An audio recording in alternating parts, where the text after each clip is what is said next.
Good morning, everyone, and thank you for joining us today on this exciting occasion for Vancouver Rise. Having been president for the last few months, it's already proven to be an incredible journey as we launched the club's name and brand earlier this month. Today marks another major milestone in our history and one that strengthens not only our club, but also our connection to the community.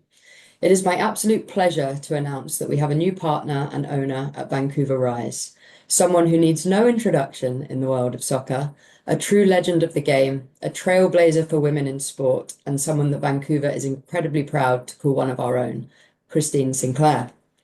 Christine's legacy speaks for itself.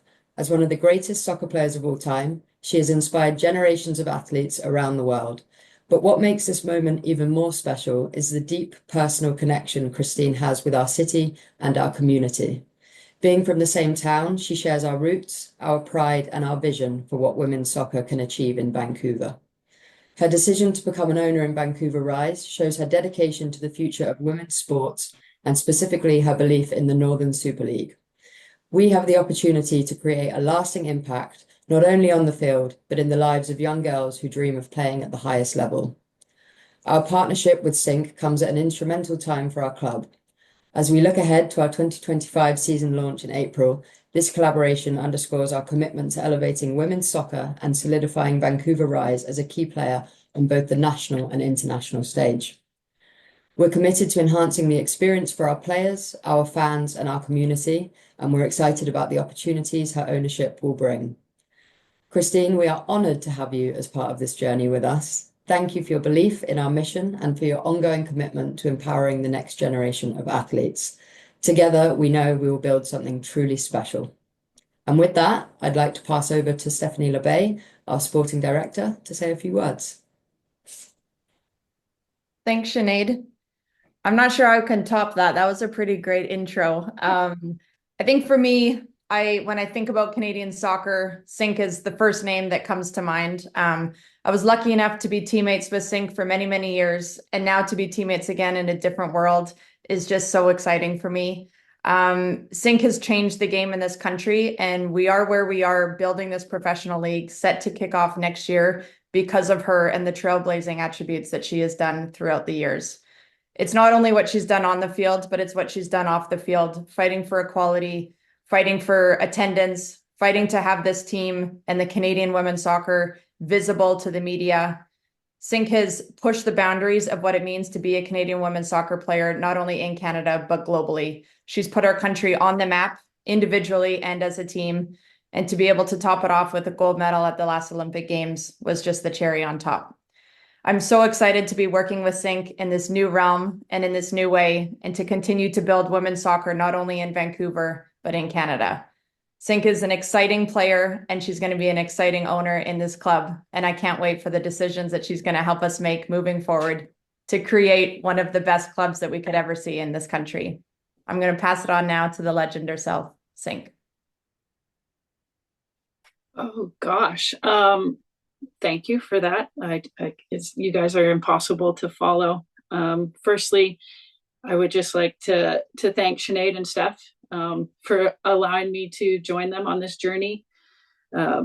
As my playing career ticks down, my goals remain the same. And ever since joining the national team, the plan was to leave this sport in a better place than I found it. And that journey continues even after I'm done playing. One of the legacy pieces, I think back to the 2012 London Olympic team, was to try and get a professional league to Canada. And with the work of Diana Matheson, people like Steph, this dream that we once thought impossible is now a reality. And it is an honor to be a part of the Vancouver Rise organization. Obviously, Vancouver is my hometown. I have deep connections to the city.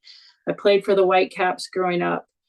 And yeah, when this opportunity presented itself, it was a no-brainer for me, because the future of soccer in Canada depends on the Northern Super League, depends on clubs like the Vancouver Rise. And I am honored and privileged to be a part of it. And, you know, Steph just said to be one of the best. And come on, Steph, we don't just try to be one of the best, we try to be the best. And that's the goal moving forward. So thank you again. I am honored and privileged to be a part of this organization, and can't wait to see what we're able to achieve together. Well said, everyone. All right, so we now have some time for media questions. Again, if you would like to join the queue, please raise your hand. We will start with Gemma. Again, please identify who your question is for, and we will make sure to spotlight accordingly. Hi there, my name is Gemma Carson-Smith with the Canadian Press. My question is for Christine. First of all, congratulations. I'm wondering if you can tell us a little bit about how you see your role as an owner. I know some owners are more hands-off, some are a little bit more hands-on. How do you envision this looking on a day-to-day basis? Yeah, I mean, first of all, it's a small chunk of ownership. I think Steph was joking about the decision making.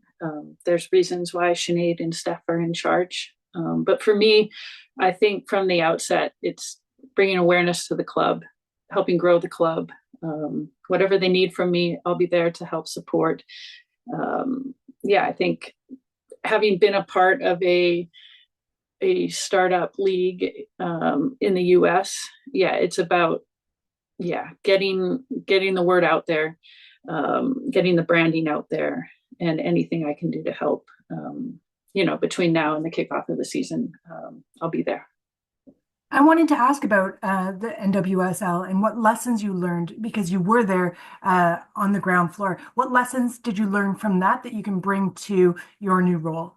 Yeah, I think because I was part of the NWSL, and then I was also part of the WPS, and I was part of the failure of the WPS. And I think what the Northern Super League is doing is starting at a realistic base. Obviously, the players within the league need to be able to have a sustainable living situation. And in the NWSL, that wasn't the case in season one. Players were making a couple $1,000s a year, and that's it. So I think it's starting at a realistic base and then growing from there. I think previous leagues started way too big, and then weren't able to sustain themselves. And already with broadcast deals in place, that's a huge step that, for instance, the NWSL didn't have starting out. Thank you, Gemma. We'll go to Michael next. Hi there, Michael McCall, AFTN. This first question is also to Christine. Just kind of following on from what Gemma said there. You've obviously been a part of the Thorn since they joined the NWSL back in 2013. How have you seen the league grow in the last 11 years? Is it something that you feel can be replicated in that same time period here, or will it maybe need a little bit longer or a little bit more investment for that to happen? Yeah, I don't see why it can't happen like it did with the NWSL. There were bumps along the road those first few years.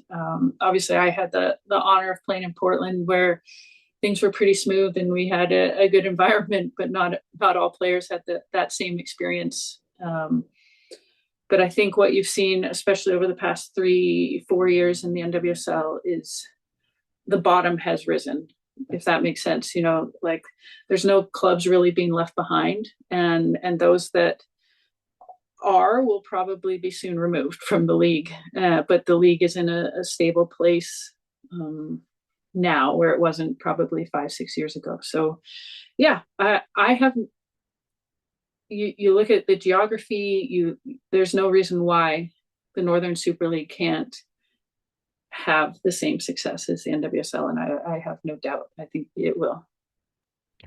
Second question, really for both Christine and also for Steph, if you wouldn't mind jumping into this one. When you look at the Canadian soccer landscape, the fact that there hasn't been a professional team here, I think, since Fury disbanded about 10 years or so ago, why do you feel it has taken so long? And I know it's been frustrating for the whole women's group that there hasn't been one, but just why do you think it has taken this long, and it's needed somebody like Diana to kind of grab this by the bull by the horns to get this going at this point? I can start with this one. I think there's been many reasons why it hasn't. I think years ago, there was a lot of debate on whether, the best decision was to join the NWSL or create our own domestic league. In order to create your own domestic league, you need investment. You need ownership groups that are willing to step up to the plate to own a team and invest in that. And that takes a certain type of individual. And I think, 5-10 years ago, the investment in women's sport wasn't necessarily there, like we're seeing today, not only in Canada, but, globally. And I think, secondly, unfortunately, I think the success of the women's national team kind of dissipated the need for it. Because we were so successful, it didn't feel like the need was there because we're doing well. And it's almost like maybe if we weren't so successful, that would have increased that need of like, we really need something.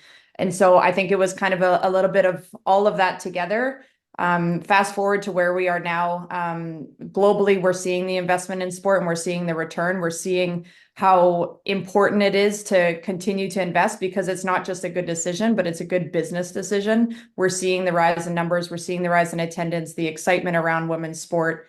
And the more that we give accessibility and viewership to these women athletes, the more we're seeing the amazing stories and performances that are coming out of that. So I think the timing is there now for us to create this. We have over 130 Canadians playing professionally abroad. And so to be able to give those athletes a chance to come home, play professionally in their home country, that's what we're all about. And at the same time, we have 6 ownership groups that have stepped up to the table and are willing to invest in this and lead a team through this first year.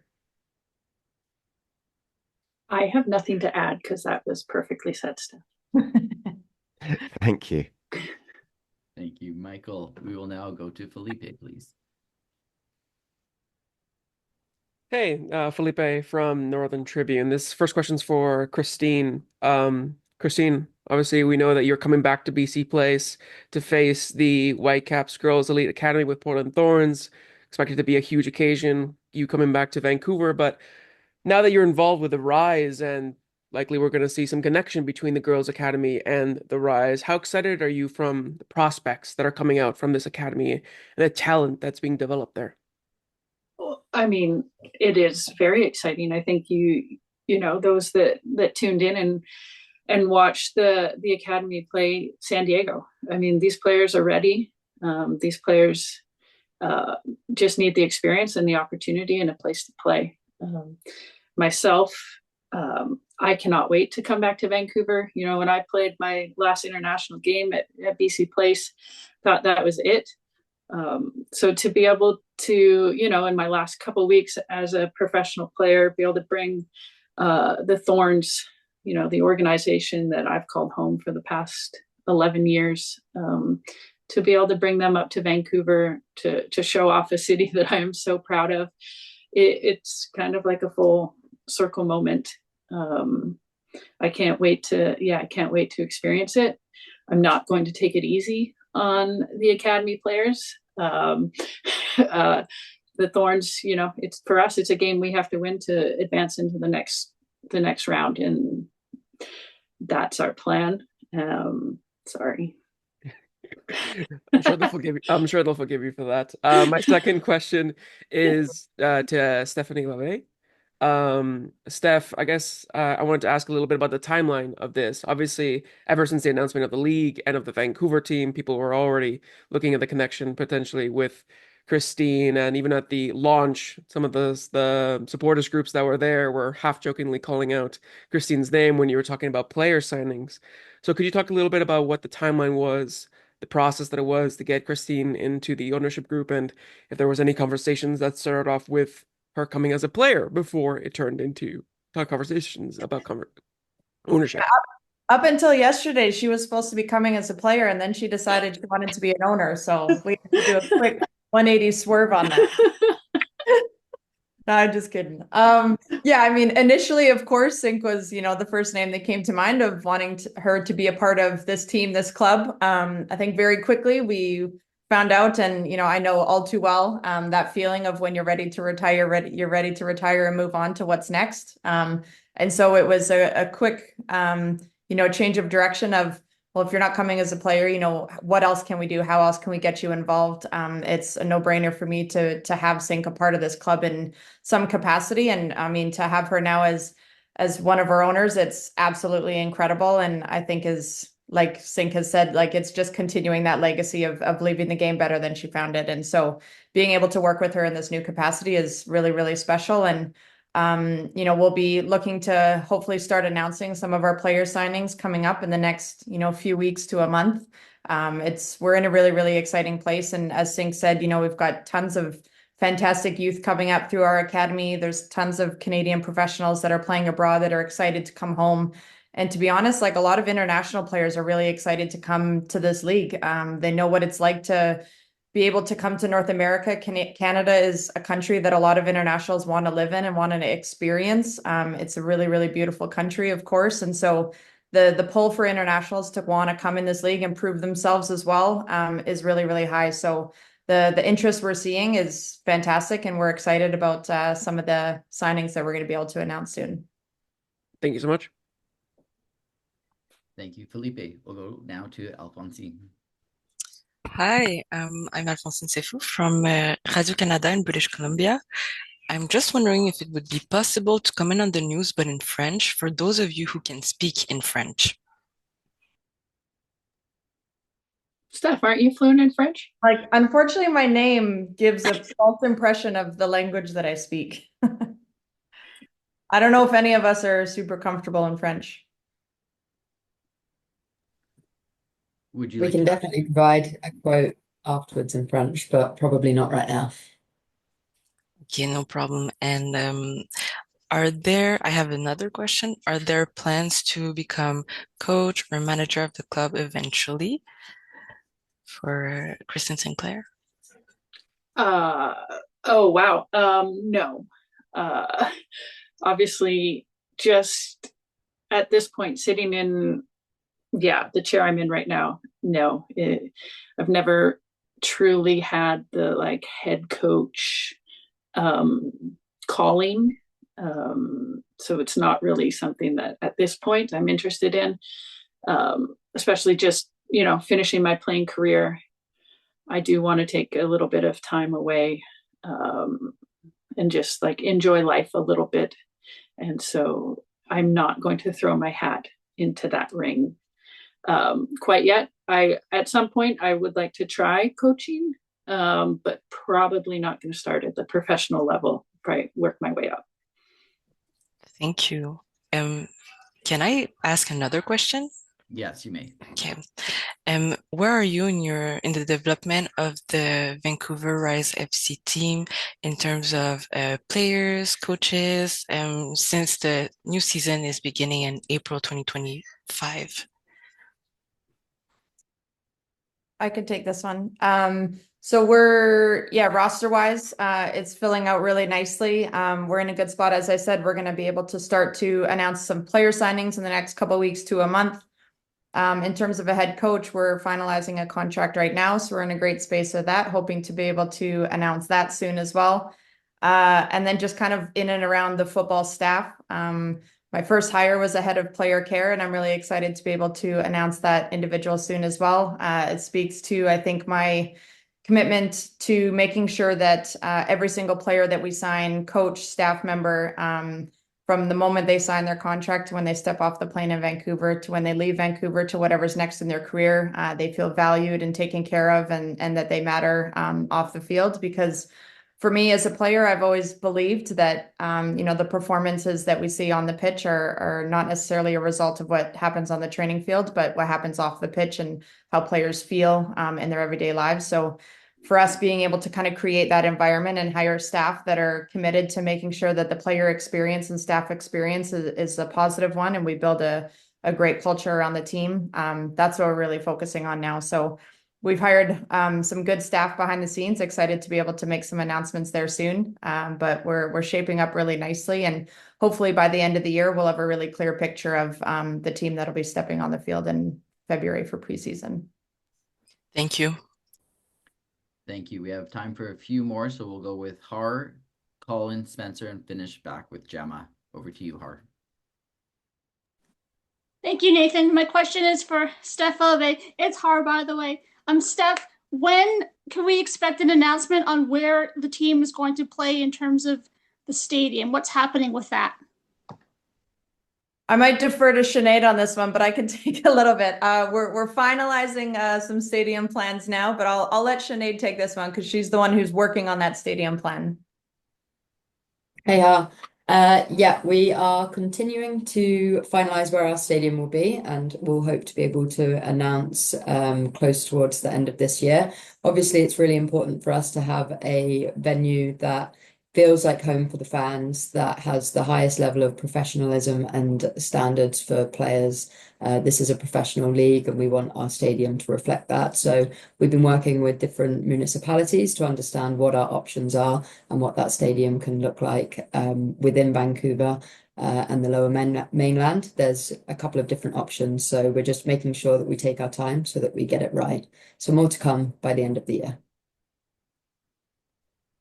And my second question is for Christine Sinclair.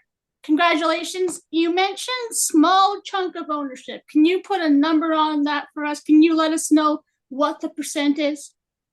No, I don't think at this point I can say, but obviously Greg Kerfoot is the main owner, and I'm just sneaking in. So thank you, Christine. Thank you, Har. Over to Colin Miller. Yes, hi ladies. It's great to see you, Sinky and Steph. It's been a while since I played a tiny part of the women's program with the national team with John Herdman, but I'm also the technical director of the Abbotsford Soccer Association, and I also coach the women's premier team out here. I work with some talented young ladies, and I'm just asking what sort of advice. I know I give them advice every day, but if it comes from the likes of Sinky and Steph, what sort of advice would you give a young lady who's coming through the grassroots systems now? Which way would you guide them? What would some of your starting points be? Steph, you want to take that? Yeah. I think firstly, be your own biggest believer. I think I don't remember who it was that said this. I just heard it again the other day, but if you don't believe in yourself, how do you expect anyone else to believe in you? So I think for young girls to believe in themselves, there's always going to be coaches or people that, don't think that they can make it. I had plenty of coaches when I was young that either cut me or just kind of said, I didn't have the body type, or I wasn't quick enough, I wasn't fast enough, I wasn't good enough with my feet, whatever it was. But I just continued to push through and believe in myself and enjoy what I do. And then I think secondly, for them, they're in a great space right now with this league forming. There's going to be plenty of opportunities for them to showcase themselves. We're working right now to try to finalize some, open tryout type situations for our Vancouver team, which will give a lot of local players that opportunity to come out and showcase themselves. And I think it's just continuing to put yourself in positions to be seen, to be noticed, and continue to enjoy what you're doing and believe in yourself. And I think anything's possible when you believe in yourself. Great, great. Excuse me. Thank you. That's great advice, ladies. Very best of luck. Thank you, Colin. Spencer. Hi, Spencer Pomeroy for BCIT News. Christine said earlier the future of Canadian women's soccer could be dependent on this new league. This question's for Christine. What kind of pressure do you feel is on yourself in regards to the team and the league being success, and how do you deal with this pressure? I don't think it's pressure. I think it's like a privilege and just an opportunity. At the last World Cup, I think we were the only team or the only country without a professional environment for their women to play in. And there is no pressure in this. It's just, like I said, it's just an opportunity. And with, I don't know, it's just the potential for growth. Like as Steph said, the time is now for women's sports, and the investment is there. The exposure is growing. The sponsorships are growing. So this makes perfect sense. And if you go across Canada, obviously we did with the national team, people are begging to be able to watch professional sports here in Canada and women's professional sports. And yeah, I said the future depends on it, in the sense that I'm a firm believer that young kids need to see it to believe it. And I just think of myself as like a 10-year-old. If I had the opportunity to go watch professional women's soccer like every second weekend, how that would have impacted my life and changed my life. And because I was convinced I was going to be a Major League Baseball player, because that's all I could see on TV. And these young girls now growing up will have a completely different reality than people like Steph and I had. And that makes me excited for the future. Obviously for the league, but also for, national teams and moving forward. Thank you so much. Thank you, Spencer. And we will finish with Gemma, please. Christine, this is another question for you, which I'm sure you're stoked about. Love it. I wanted to build off what you were saying there. Sorry, frog in my throat. Steph has talked so much about what it would have meant to her earlier in her career to have had the opportunity to play at home. I'm wondering if you could touch on that, on what it would have meant to you and how your life may have been different if you had had an opportunity to play not only in Canada, but in your own backyard. Yeah, well, I mean, in my own backyard, I keep thinking about, the World Cup that we hosted in 2015 and how like life-changing that was. But that was a one-time thing. Yeah, it's probably one of my, like, not that I had any say in it, but probably one of the regrets I will have when I'm done playing is that, I never got to play, professional football at home. That would have been a dream. But as Steph said, when you're done, you're done. And I'm gladly hanging up the boots at the end of this season. No, it's just, yeah. I think of all the players that Steph mentioned that are Canadian and playing overseas, and just the opportunities that will be provided for them to be able to play at home, whether that's sponsorship deals, whether that's like appearances, things like that I think players like Steph and I missed out on because we were forced to play in other countries. But yeah, I'm just glad to see the next generation won't have the same problems that Steph and I had, and having to leave home, having to leave your family, and go play in random cities in the U.S. or Europe, because not everyone wants to do that, and players shouldn't have to retire just because maybe they don't want to play overseas or they didn't make a national team, and this league is going to provide that opportunity for them. Thank you so much.